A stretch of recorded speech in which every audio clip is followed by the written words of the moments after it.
This is the Core 2 revision lesson on binomials, and the first thing we're going to think about is, well, why do we have to do this? And although a plus b all squared, we can all remember that that's a squared plus 2ab plus b squared.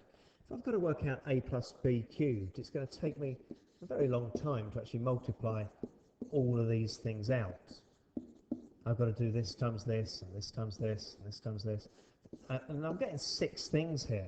And that's just for a plus b cubed. If I went even further, a plus b to the power 4, 5, 6, it's going to take me much longer. So if we just take a look at these basic ones, which when I'm first teaching this, I make students work it all out, and look at the pattern in the numbers that we've got here and see if we could actually predict what the next one's going to be.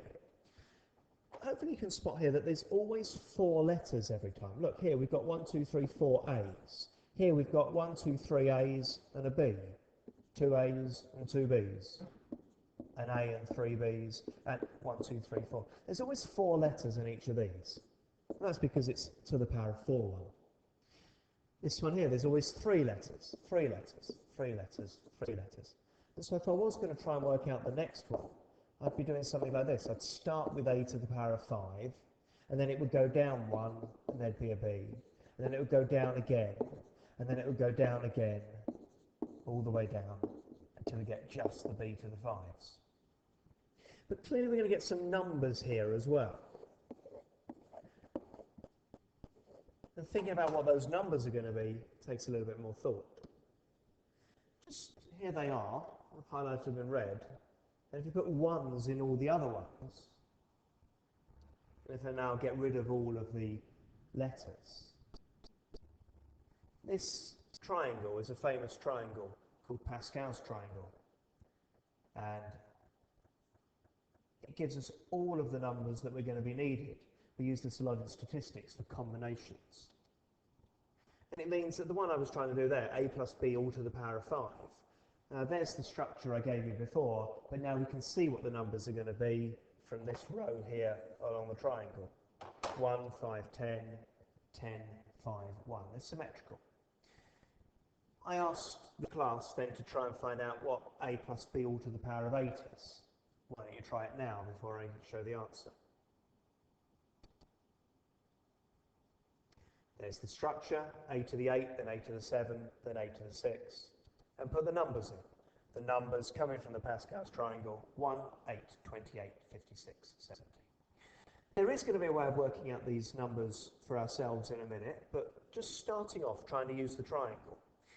And for the lower grades, I really think that when you've got a question like this, when you've got to try and multiply out something to the power of 4, the very first thing you need to do is just go back to the original thing and say, well, what structure are we using for that? We're using the structure here of a to the 4 and so on. And what we want to do is, well, we've got our first thing here is 1, and our second thing is 3x. So just let a equal 1 and b equal 3x. The next line, I tell you to sort of switch off your brains and turn on your brackets, is that every line here, that, well, a is going to be 1, so I've got 1 to the power of 4. And the next thing I want is 4a cubed b, so just write 4, lots of 1 cubed, lots of 3x. The next one, 6, lots of 1 squared, lots of 3x squared. Here we now want 4 times by 1 times by 3x all cubed, and use the brackets each time. And the last one, just 3x all to the power of 4. That row there, just no brain at all, no calculator, just working out each thing by putting brackets in. Now on this line, do the tidying up. 1 to the power of 4 is 1. 4 times 1 cubed times 3. 4 times 3 is 12. Now's when the brackets show their importance. That here we have 3x all squared. So we've got 9. 9 times 1 times 6 here. So this one here is going to be 54x squared. Here we've got 27 because it's 3 cubed. 27 times 4 is 108. And finally, we've got 3x all to the power of 4. It's 3x times 3x times 3x times 3x. It's 81x to the power of 4. The brackets helped us out. Another example, by including a negative here, And again, it's just for substituting in a cubed, the a number all cubed with the brackets. Then I've got 3, the brackets for the 2 and the minus 5. Here, the 3, the 2, and the minus 5 all squared. And finally, the minus 5 all cubed. Again, see how important the brackets are. All right, that one's just 8. This one, just 60. But here we've got minus 5 all squared. So we've got 25 times by 6. We've got 150 here, and it's positive, and minus 125 there. So they're the first couple of examples. There's an easy page there, but I did say skip it for the revision class. And here's a more important one here, and what I suggested they did was these ones here. So the progression here, this one's just positive, this one's negative, and this one's got a nice fraction in it. Give those a go now.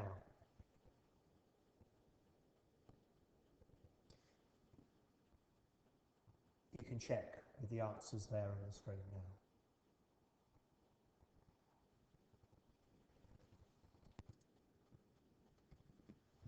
Well, the second part of this is going to be talking about if you haven't got to work it all out and you've just got to work a few of them. And this formula we've got here is what's on the formula book. And it shows that same structure as we had before. Look, you've got n of the a's, then goes down by 1, goes down by 2, goes down by 3. And the b's going from none to 1 to 2 to 3 and so on. And it shows us how to work out these values here. This notation n1 in brackets, often seen as nc1, n choose 1 or n choose 2. And we actually do have it on the calculator. I've got the calculator here. Sorry, let's just bring that up. There's a calculator here. And if I want to do 5 choose 1, I've got the button there. 5 choose 1, which we had earlier was 5. 5 choose 2, we had earlier was 10. And so this calculator can be used to try and work out the ones we need in higher examples. Sort of thing here, we don't want to work out the whole thing with x to the power of 7, we just want one particular one. We want the x to the power of 5 one.